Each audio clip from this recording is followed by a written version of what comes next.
From $10,000 to $15 million. Could anyone do the same thing you did starting today?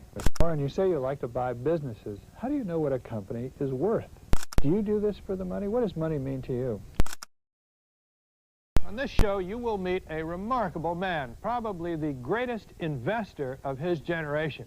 When you say greatest investor, they measure these things with numbers, and this man didn't inherit any money, but has made in the stock market more than $1 billion. That's billion with a B. Warren, if I had given you $10,000 when I first met you, and I devoutly wish I had, I would have millions today. If you joined the partnership when we started in 1956, and when we disbanded it in '69, reinvested the proceeds in Berkshire, which was somewhat of a continuation, I think you'd have a little over $15 million now. From $10,000? Right. Mm-hmm. From $10,000 to $15 million? Something like that, yeah. That's a pretty good record. It's okay, but that doesn't tell you anything about tomorrow. Well, let's talk about tomorrow. Could anyone do the same thing you did starting today? If they didn't try and do too much the first week, yeah. All right. How did Warren Buffett turn $10,000 into $15 million?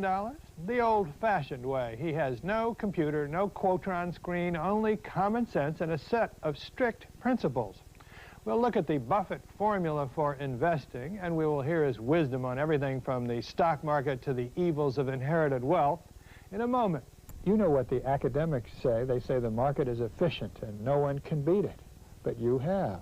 And a number of other people that followed Ben Graham's principles have. Right. In fact, everyone that I personally know that has really stuck with the Ben Graham principles over 20 years or more has done appreciably better than the market. Well, what about all the learned business schools that say you can't beat the market? Well, then they aren't so learned. But you've seen some of these papers. I've seen the papers, but I've seen some other people's tax returns. Buffett believes it's very important to have patient, rational shareholders, since it's one of his tenets that Wall Street's obsession with the short term and with frantic trading are counterproductive. This is the happiest tribe of shareholders you'll meet anywhere in America. Warren Buffett is certainly the greatest investor in the post-World War II period, and maybe the greatest investor in history. I think he has tremendous integrity and a very, very clear way of looking at the world. The superlatives could go on and on and on, and I'm not related. Buffett has achieved all this by sticking to those fundamental principles and by keeping things simple. Warren, you say you like to buy businesses. How do you know what a company is worth? I look for a business where I think I know what, in a general way, is going to happen. If you buy a bond, you know exactly what's going to happen. If it's, assuming it's a good bond, a U.S. government bond, if it says 9% coupons, you know what the 9% coupons are going to be for maybe 30 years if it's a 30-year bond. Now, when you buy a business, you're buying something with coupons on it, too, except the only problem is they don't print in the amount. And it's my job to print in the amount on the coupon. And some companies I feel capable of doing that with, and others I don't have the faintest idea. You seem to stay away from high-tech companies. You name 10 high-tech companies to me and ask me where they're going to be in 10 years or 10 months, and I don't have the faintest idea. So that would be exactly like buying cocoa beans or something. I just don't know what's going to happen. Do you ever really get a big, big hit just buying these predictable stocks? Yeah, you do. But not very often.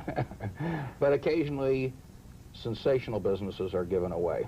In the mid-'70s, the whole Washington Post company was selling for $80 million at a time when the properties were worth not less than $400 million. And no one would have argued with you about the properties being worth $400 million. And the price was there for all to see, but people just didn't feel very enthusiastic about the world then. You have been talking this philosophy for years. It's no secret. It's no secret. Why doesn't everybody do it? Well, it requires patience, which a lot of people don't have. And people would much rather be promised that they're going to win a lottery ticket next week than that they're going to get rich slowly. Gus Levy used to say that he was long-term greedy, not short-term greedy. And if you're short-term greedy, you probably won't get a very good long-term result. You've said they could close the New York Stock Exchange for 2 years and you wouldn't care. Can you explain that? We own parts of businesses when we own stocks. And the New York Stock Exchange being open has nothing to do whether the Washington Post is getting more valuable over a 5 or 10-year period. And what we want to do is be right on the business. If we're right on the business, the market will take care of itself. And if the stock exchange closes on Saturday and Sunday, you know, and I don't break out in hives, so if it closes for a couple of years and the business does well, we'll do very well. I've noticed in your annual report you say that if you're in a poker game for 30 minutes and you don't know who the patsy is, you're the patsy. You've got it. How do you apply that to the market or to investing? In the market, if you think the market knows more about what your business is, in other words, if your stock goes down 10% and that upsets you, it obviously means that you think the market knows more about the company than you do, and in that case, you're the patsy. If it goes down 10% and you want to buy more because you know the business is worth just as much as when you bought it before, or perhaps a little bit more with the passage of time, so you buy more, they're the patsy. Where do you get these aphorisms that you've gotten so well known for? Well, I know, they're about the limit of my intellectual capacity, so I have to work with one sentence. Was October 19th an aberration, or could it happen again? Oh, anything can happen in stock markets. If you read financial history for a couple of hundred years and take the South Sea bubble and the tulip boom and some of the panics we've had in this country, we closed the stock exchange for a few months back around 1914. Anything can happen. And you ought to conduct your affairs so that if the most extraordinary events happen, that you're still around to play the next day. How should the small investor look at stock index futures and index arbitrage and all the volatility that has come into the stock market? Well, he should hope that they cause other people to behave very silly, and then he should step in occasionally. He should ignore them as himself, but to the extent that silly instruments occasionally cause silly prices, he can take advantage of them, and the rest of the time he ignores them. Old basketball players lose their legs. Do old investors lose their legs? I don't think so. I think that they probably lose their legs, but they don't need their legs that much. Yeah. Really, being a sound investor really just requires a certain control of your temperament and the ability to know what you know and know what you don't know and occasionally act. And I don't see any reason why that goes with age. When you think I may give you an illustration in another few years, but so far it has no effect. I mean, in a sense, you keep accumulating a little more business knowledge as you go along, and that's a plus. There's been a lot of talk about the Silicon Valley culture. Is there a Berkshire Hathaway culture? I guess there's a Berkshire Hathaway culture, but it would be a long way from the Silicon Valley culture. What is the Berkshire Hathaway culture? We like managers who are in love with their business. We like them that feel like I do. I want to tap dance when I get to the office, and that's the sort of managers we have. And we have terrific luck where we buy businesses with managers that have been enormously successful over a period of time. They're usually rich after we buy the business, and they keep on working afterwards. We don't have so much luck with business school grads. We find it's difficult to teach a new dog old tricks, and we like the people that have been around a while. If you had to look over the next 5 or 10 years, what do you think will be good businesses? The businesses that have some sort of a franchise to them.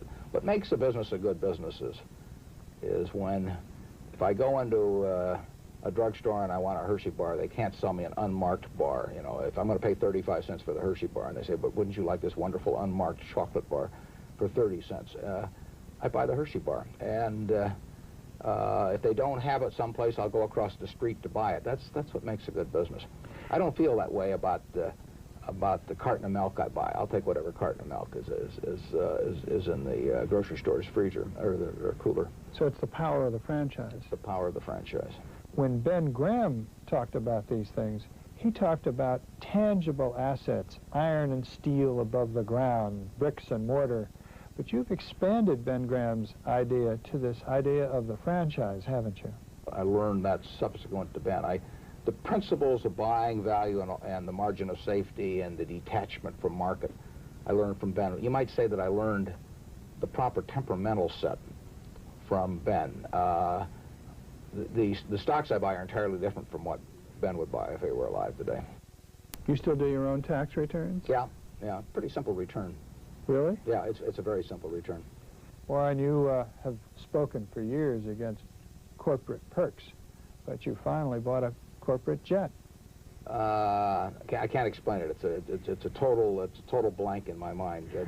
I've given speeches against them for years, and I got to tell you, I love it. But you have the cheapest corporate jet of anybody in America. Well, no, I don't know don't whether it's the cheapest corporate jet. It works perfectly for me, and I got to tell you that I have an untapped potential for that type of life, apparently, because it's made life a lot easier the last couple of years.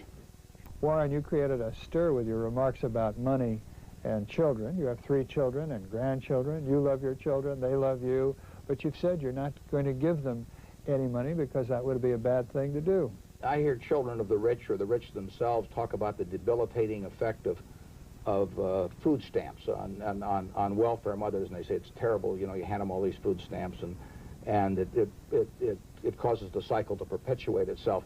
But of course, when a very rich child or one who's going to inherit a lot of money is born, when they leave the womb, they're handed this lifetime supply of food stamps. Only they have a welfare officer. He's called a trust department officer, and the food stamps are little stocks and bonds. And nobody seems to notice the debilitating effects of that particular form of lifetime supply of food stamps. So I think by and large that if I'm going to be a sprinter, I will become a better sprinter in life if I sprint against everybody else leaving the starting blocks at the same time than if they say, because I'm Jesse Owens' child or something, I get to start on the 50-yard line. Well, how have your children felt about that? I think they feel pretty good. Yeah. Yeah? Yeah. You have had a lot I'm of... not quite as draconian as I sound, but I'm quite close to it. Do you do this for the money? What does money mean to you? Well, money is a byproduct of doing something I like to do extremely well. I think if you found an athlete that was doing well, and my guess is that and I'm not comparing myself, but a Ted Williams or an Arnold Palmer or something, after they have enough to eat, they're not doing it for the money. And my guess is that if Ted Williams was getting the highest salary in baseball and he was batting .220, he would be unhappy. And if he was getting the lowest salary in baseball and batting .400, he'd be very happy. That's the way I feel about this job. What do you feel like when you look at this piece of paper that gives you your net worth, and it says you're worth over $1 billion? It's a byproduct of doing things I like to do well. If I bat .400 long enough, in this business, you get a very big sum. That is a big sum. What are you going to do with it? Eventually, it's all going to go back to society.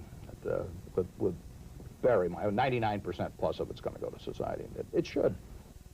You get the feeling he would like to be like Mrs. B and go to work 7 days a week at age 94 just because it's so much fun. I'm Adam Smith.